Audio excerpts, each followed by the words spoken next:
Hello everyone, welcome back to the channel. To update your home address for Autofill on iPhone, you will need to update the information in your contact app. Here is a detailed guide on how to go about it. Let's get started. Locate and open the contact app on your iPhone. Then, you find your contact card. Scroll and search for your own contact card within the contact list. Open the contact app and tap Edit at the top right corner of the screen. Scroll down to the addresses section. If you haven't added your home address yet, tap and add address. If it's already there, tap on the existing address. Tap on the address feed to edit or add your new home address.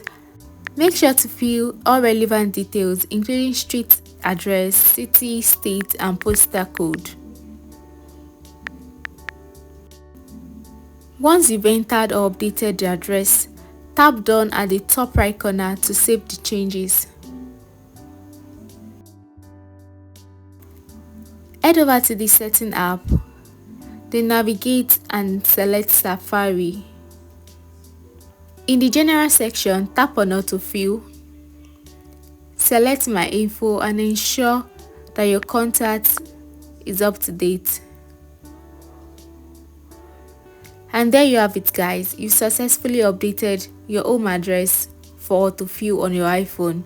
If you found this tutorial helpful, please comment, like and share with your friends, and I will see you in our next video. Bye bye.